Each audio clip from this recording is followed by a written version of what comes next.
प्यारे बच्चों, आज की क्लास में हम BCom third year GST chapter 10 value of supply third video है ये अपना।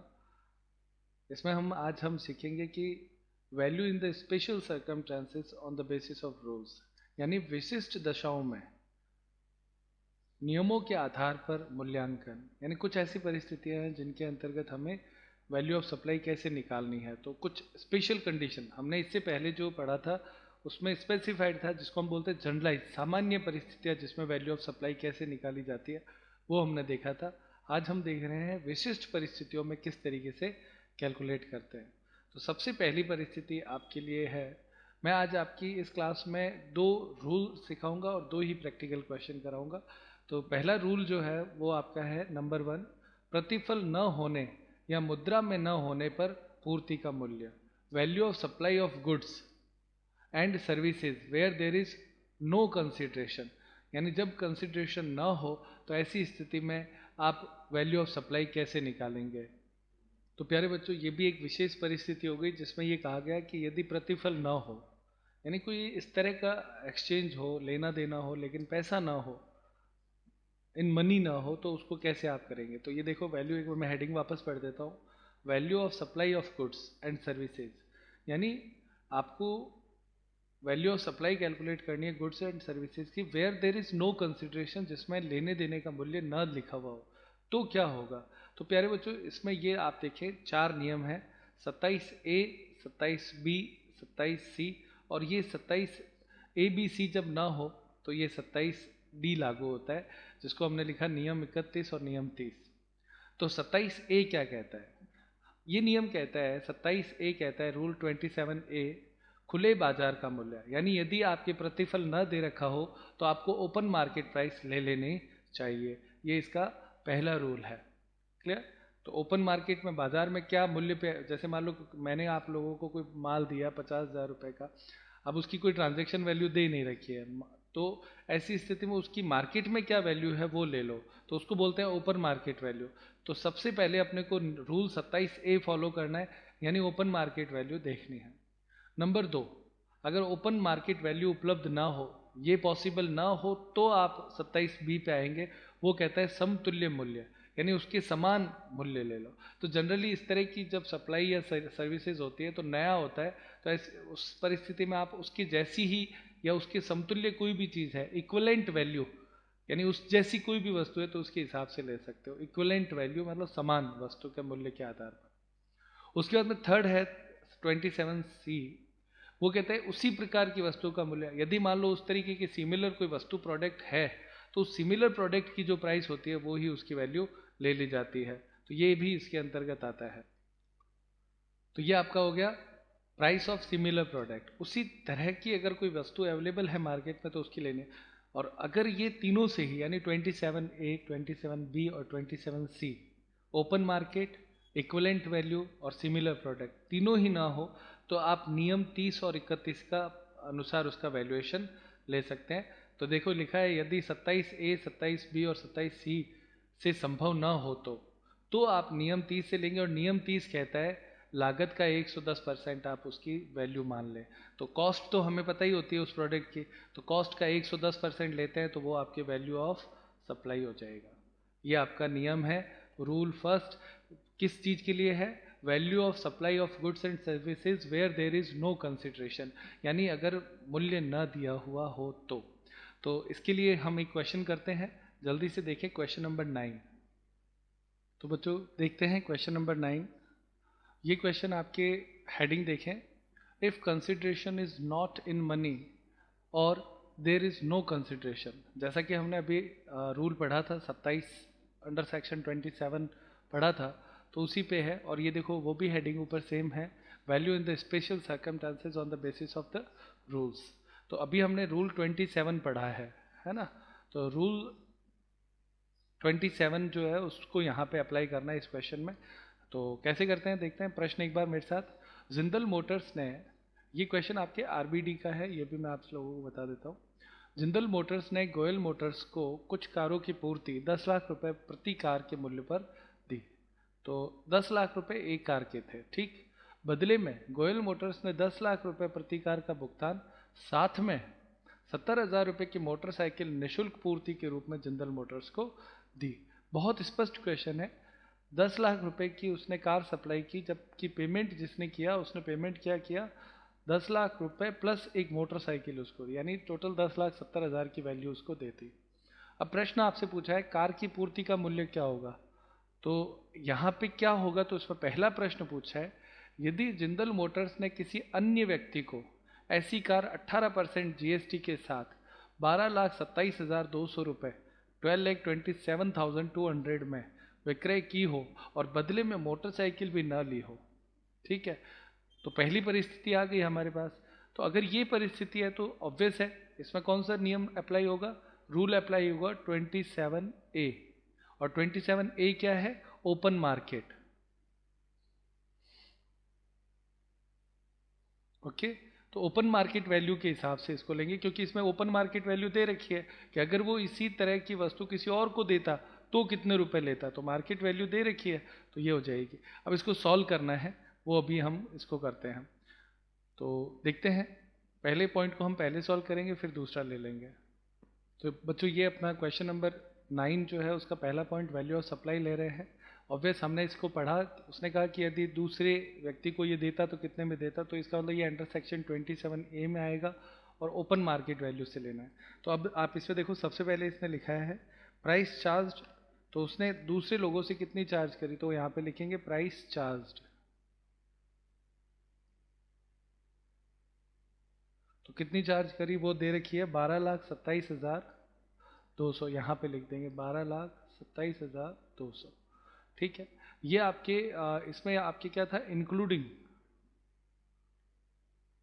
जीएसटी था, तो जीएसटी इंक्लूड होता है तो उसे लेस कर देंगे, तो लेस जीएसटी, तो वो आपके दे रखा है 18% है, तो 12,27,200 इंटू टैक्स घटाना है इसलिए 18/118 करेंगे, तो ये आपके आता है 1,87,200।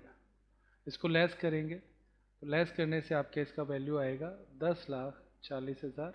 ये आपके वैल्यू ऑफ सप्लाई, और कौन से सेक्शन में, अंडर सेक्शन 27A। ये आपका आंसर हो गया पहले पॉइंट के लिए। अब इसी तरह से सेकंड पॉइंट सॉल्व करेंगे, तो पहले सेकंड पॉइंट पढ़ लेते हैं। अब इसका सेकंड पॉइंट देखें।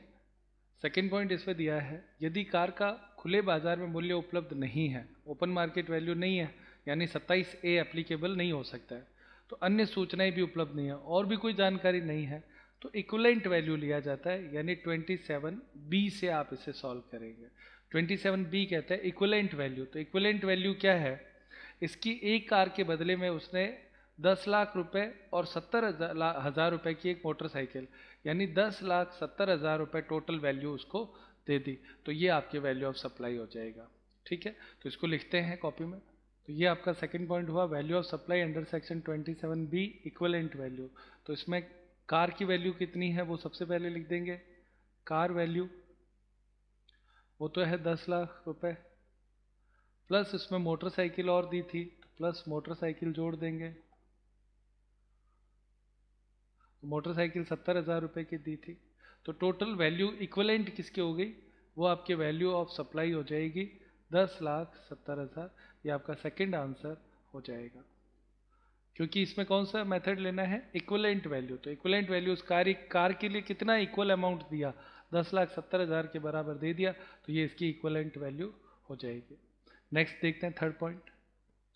थर्ड पॉइंट आप देखें, इसमें दिया हुआ है यदि जिंदल मोटर्स द्वारा ऐसी कोई कार अन्य व्यक्ति को बेचे जाने की कोई सूचना ना दे रखी हो, मतलब जिंदल ने कभी ऐसा बेचा नहीं है, परंतु ऐसी ही कार भारत मोटर द्वारा जीएसटी को सम्मिलित न करते हुए, तो जीएसटी इंक्लूड नहीं है, 10,30,000 रुपये में बेची गई हो, तो यहाँ पे आप देखो 27C अप्लाई हो जाएगा, यानी प्राइस ऑफ सिमिलर गुड्स। कौन सा rule, price of similar goods, ये इसमें आपके अप्लाई हो जाएगा।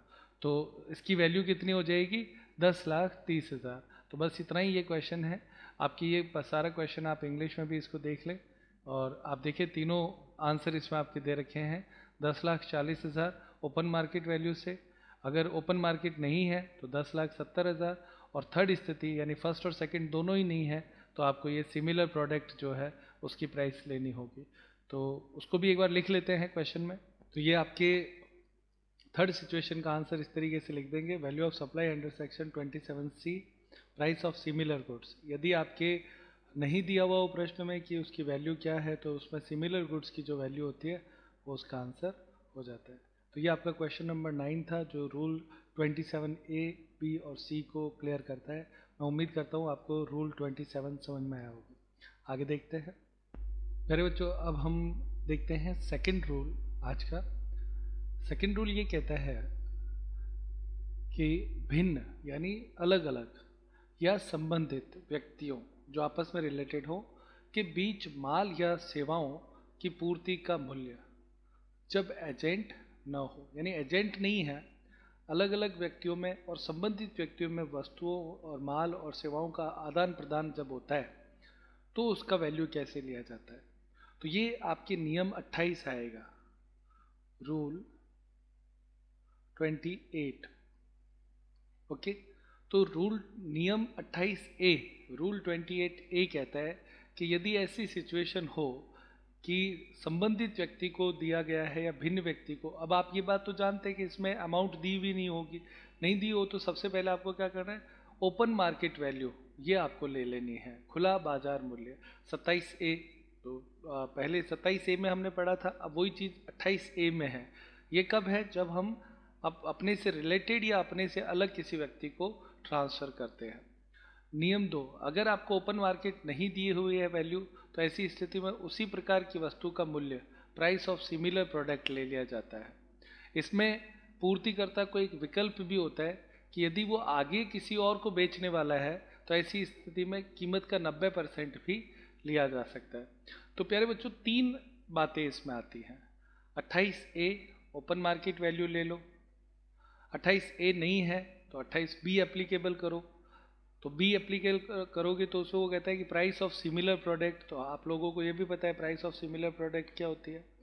और जब प्राइस ऑफ सिमिलर प्रोडक्ट होता है और अगर ये परिस्थिति हो कि जिसको आप दे रहे हो ना वो अगर किसी और व्यक्ति को आगे देता है तो ऐसी स्थिति में उसमें आपकी प्राइस का 90% भी लिया जा सकता है। यानी आगे किसी और को देने के लिए यदि आप ले रहे हो तो ऐसी स्थिति में 90% ले सकते हैं, पर ये विकल्प अगर वो यूज़ करता है तो होगा। तो ये 28 नंबर रूल हो गया। 28 रूल संबंधित व्यक्ति और उसके लिए होता है। अब इसमें प्रश्न आता है कि भिन्न व्यक्ति यानी डिस्टिंक्ट पर्सन वो क्या है। तो इसमें बच्चों डिस्टिंक्ट पर्सन जो अलग है वो तो अलग है ही है, लेकिन इसमें वो कहता है कि यदि एक व्यक्ति का अगर अलग अलग स्थान पर अलग अलग रजिस्ट्रेशन है तो उसे भी भिन्न व्यक्ति माना जाएगा। यानी अलग अलग रजिस्ट्रेशन है तो उसे भिन्न व्यक्ति डिस्टिंक्ट पर्सन मान लिया जाएगा। और संबंधित व्यक्ति का मतलब क्या है, जो रिलेटेड हो। तो रिलेटेड कौन होता है रिलेटेड पर्सन में, तो रिलेटेड पर्सन में अधिकारी और संचालक यदि कोई है, किसी साझेदार है तो वो रिलेटेड हो गया, नियोक्ता या कर्मचारी है तो रिलेटेड हो गया, यदि किसी व्यक्ति के पास 25% शेयर है तो वो रिलेटेड हो गया, परिवार का कोई सदस्य है तो वो रिलेटेड हो गया, या व्यवसाय में नियंत्रण रखने वाला कोई व्यक्ति या संस्था है तो वो रिलेटेड हो गए। तो ये डिस्टिंक्ट और रिलेटेड को हमने डिफाइन किया है। डिस्टिंक्ट मतलब अगर अलग अलग हैं और यदि आपके रिलेटेड है, दोनों ही स्थिति में यदि आप उनको कोई सप्लाई करते हो तो उस सप्लाई का मूल्य क्या होगा। अब सप्लाई का मूल्य क्या होगा, अगर सप्लाई का मूल्य नहीं दिया है तभी तो हमें कैलकुलेट करना है। तो वो आपके 2 नियम आए, 28A open market, 28B similar price. और अगर इसमें आपको ये C पॉइंट क्या कहता है कि यदि वो विकल्प यूज़ करना चाहे, यानी अगर आप उसको किसी और व्यक्ति को थर्ड पर्सन को दे रहे हो तो आप कीमत के 90% भी ले सकते हो। यह आपका रूल हुआ सेकंड। अब हम इससे रिलेटेड एक क्वेश्चन देखते हैं तो इससे ये और अच्छे तरीके से क्लियर हो जाएगा। देखते हैं क्वेश्चन नंबर 11। ये जो क्वेश्चन नंबर 11 है वो आपके इस रूल पे फॉलो करता है, value of supply between distinct and related person not through agent. Agent नहीं होना चाहिए। तो ये हेडिंग हमने पढ़ी, यानी आपका जो रूल इसमें अप्लाई होगा वो रूल 28 अप्लाई होना है, AB। ओके, तो इसको देखते हैं। सबसे पहले इस प्रश्न में लिखा है, जैसे फर्स्ट पॉइंट है, श्री संतोष ने पूरे राजस्थान में विभिन्न शहरों में फोटोकॉपी मशीनें लगाई हुई है। क्लियर। उन्होंने ऐसी ही एक फोटोकॉपी मशीन अपने मित्र, रिलेटेड पर्सन हो गया, जो कि जीएसटी लगाने से पूर्व 80,000 रुपये में भेजी, जबकि सामान्य ग्राहक को ऐसी मशीन 9% सीजीएसटी और 9% एसजीएसटी के साथ 1,03,000 रुपये में बेची जाती है। पूर्ति का मूल्य ज्ञात कीजिए। तो वैल्यू ऑफ सप्लाई क्या होगी? तो अपने पास यहाँ पे ओपन मार्केट वैल्यू दी हुई है, तो ये हम 28A से इसको सॉल्व करेंगे। क्लियर? तो देखते हैं इसको कैसे करते हैं। ये बच्चों देखिए, जो 11 नंबर क्वेश्चन है उसका फर्स्ट पॉइंट हम कर रहे हैं ओपन मार्केट से।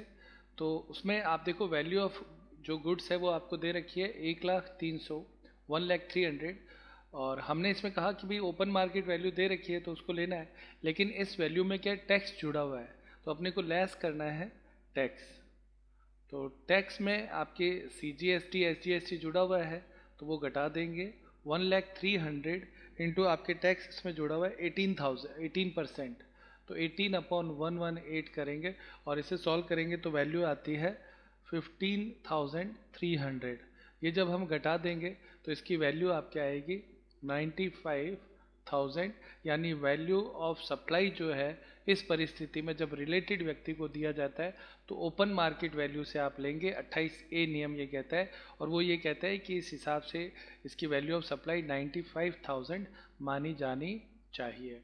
ओके, नेक्स्ट देखते हैं। अब अपने देखते हैं सेकंड पॉइंट। सुनील, जो जयपुर में रहते हैं, ने अनिल से 51,000 रुपये में कर योग्य माल खरीदा। सुनील की पत्नी अनिल के कार्यालय में नियुक्त है। अब इससे कोई लिंक बनता नहीं है बच्चों। आप देखें, वो कहते हैं कि सुनील ने अनिल से खरीदा, दैट्स ऑल ओके, और इसकी पत्नी उसके यहाँ पे काम करती है, तो ये रिलेशन कैलकुलेशन में अपने नहीं आता है। तो वो इसमें आगे लिखता है, इस माल का खुले बाजार में मूल्य 50,000 रुपये है, पूर्ति का मूल्य ज्ञात कीजिए। ये सिंपल सा क्वेश्चन है।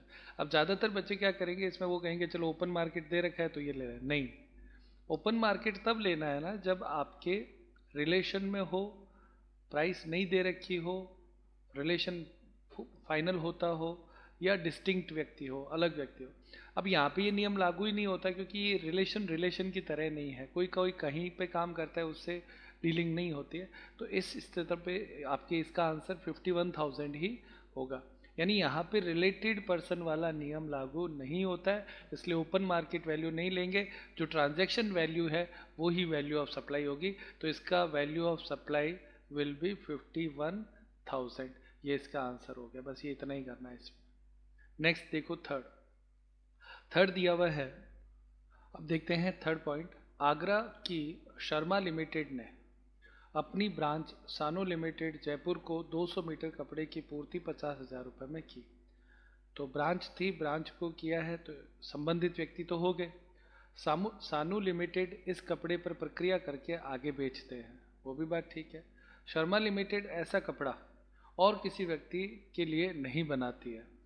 तो यहाँ पे देखो ये चीज़ बहुत इंपॉर्टेंट हो गई कि शर्मा ने अपनी ब्रांच को सारा माल दे दिया, ब्रांच ही उसको बनाती है और बेचती है, और तो इस तरह का जो कपड़ा है उसकी रेट नहीं है। अब वो कहता है इस प्रकार का कपड़ा पूना में, अब पूना में, और यहाँ पे बात चल रही है जयपुर की, सही बात है ना, और इसलिए, या आप इसको आगरा भी ले सकते हैं। तो यहाँ ये चीज़ जो गैप है, पूना में 230 में मिलता है, इसलिए ये रेट मान ही नहीं जाएगी। आप इसको ऐसा समझें, क्योंकि आप लोग जानते हैं अगर एक स्थान से दूसरे स्थान में डिस्टेंस का गैप है तो ट्रांसपोर्टेशन का, इंश्योरेंस का, ये खर्चे भी होते हैं। तो इसको कंपैरिजन में नहीं लेंगे तो अब हमारे पास अन्य कोई भी मूल्य नहीं है, ये केवल 50,000 रुपये दिया हुआ है। सही बात है। तो ऐसी स्थिति में जब आपके पास कोई भी तरीका ना हो, कोई भी नियम अप्लाई ना हो सकता हो, तो एक सबसे इम्पोर्टेंट रूल है, वो है रूल 30, नियम 30। ये नियम 30 ये कहता है कि जो लागत है, कॉस्ट, उसका 110% आप ले लो। तो कॉस्ट क्या 110% ले ले, तो इस परिस्थिति में हम यही करेंगे। ये जो 50,000 है उसका 110% आप ले लेंगे, तो वो आपके हो जाएगा 55,000। ये आपकी वैल्यू ऑफ सप्लाई होगी, और ये रूल किससे हो जाएगी, रूल 30 से आप इसे सॉल्व कर देंगे। बस ये इतना ही क्वेश्चन है प्यारे बच्चों। ठीक है, नेक्स्ट देखते हैं। तो फोर्थ पॉइंट देखते हैं। फोर्थ पॉइंट है, देवी सिंह 2 फैक्ट्री P और Q में स्वामी है, दोनों फैक्ट्री एक जैसे काम करती है, ठीक है। P को एक सेवा कार्य यानी एक ऑर्डर मिला 4 लाख रुपए में करने के मिला, जो P ने Q को 3 लाख रुपए में करने के लिए दे दिया। मतलब आप ये समझें कि दोनों ही इसका है, P भी इसका है और Q भी इसका है। तो काम लिया तो P ने, और उसको इसने दे दिया, Q को दे दिया, कितने में? 3 लाख में। अब वो ये कहता है इस कार्य को करने में 1100 घंटे लगेंगे, तो ये उसका वर्किंग टाइम हो गया। यदि Q इस कार्य को अन्य किसी व्यक्ति के लिए करता तो 290 रुपये प्रति घंटा वसूल करता, सेवा का मूल्य क्या होगा? तो सेवा का मूल्य ऑब्वियस है, इसमें पूछना बहुत वाजिब था कि भाई 4 लाख होगा या 3 लाख होगा या क्या होगा। तो इसमें बहुत सिंपल है कि इसमें जो अन्य व्यक्ति से क्या लेता है ना, वो रेट यहाँ पे अप्लाई हो जाएगी। यानी value of supply equal to 1100 घंटे है, ओके। इसकी रेट है आपके 290, अन्य व्यक्ति से जो रेट वसूल करता वो उसकी वैल्यू मानी जाएगी। तो 28B जो रूल कहता है सिमिलर टाइप ऑफ रेट, तो ये आपके आता है 3,19,000। ये आपके वैल्यू ऑफ सप्लाई, इसका आंसर हो जाएगा। बस ये इतना ही, कॉपी में आपको एक एक लाइन इन सब के लिए लिख देनी है, और इतना ही है। तो बच्चों आज की क्लास यहाँ पे समाप्त करते हैं। आज हमने 2 रूल सीखे हैं और 2 ही प्रैक्टिकल क्वेश्चन किए हैं। कल अपने आगे और देखेंगे। ये सारा क्वेश्चन आप इंग्लिश में भी एक बार देख लें यहाँ पे।